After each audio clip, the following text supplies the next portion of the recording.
Hi, I'm David McElwain. I'm one of the chaplains here at the Cheyenne VA. I'm here for our COVID calming moment.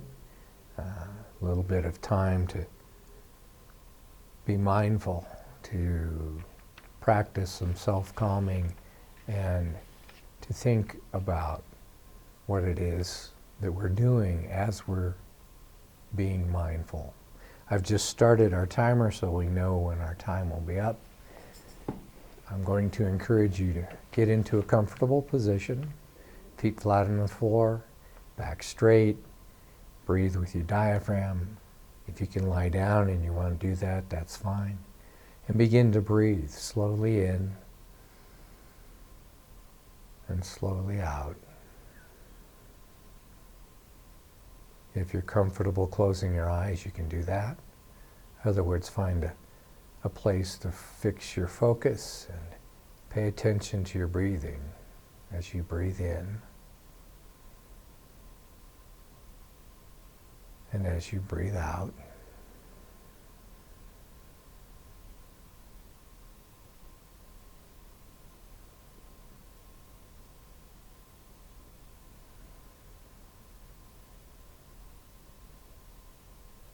Today, as you breathe and as you pay attention to those breaths that you're taking and releasing, I want to think about gentleness.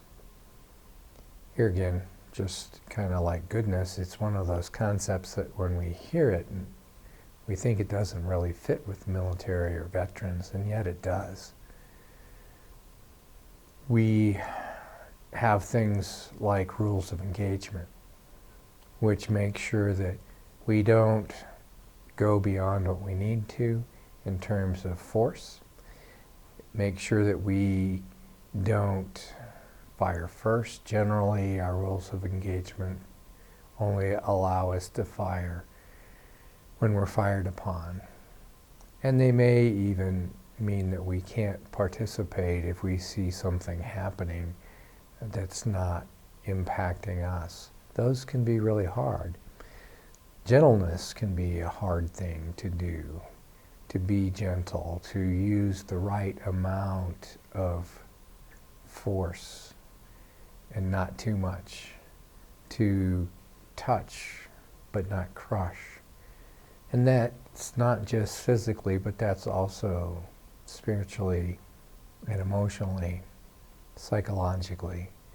When we're dealing with others, our gentleness comes out in our meeting their needs in the way that they need to be met, helping them to grow, helping them to understand perhaps the choices they've made or to make good choices in their lives. Our gentleness allows us to reach out and not overpower the other, but allow them to make their own decisions. We may give them insight, we may give them advice, although it's not always good to do that. We may simply listen to what they have to say and take in where their thoughts and their feelings are leading them. That oftentimes gives them enough perspective to be able to make the choices they need to make in their life. And it is a way of being gentle, hearing what they have to say, acknowledging it, receiving it, giving it value so that they can use that time and that opportunity to their best interest. There are many different ways that we can find to be gentle. So as you're breathing slowly in and releasing,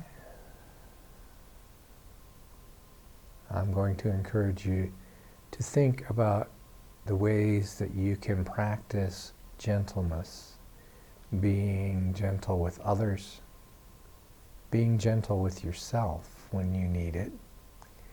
How is it that you receive gentleness from others or offer it to yourselves when you need that? It's much like loving kindness in many ways. So our time's up. If you'll take one last deep breath, let it out, open your eyes if they're closed, and be ready to move forward into what your day holds for you next. Thanks for being here.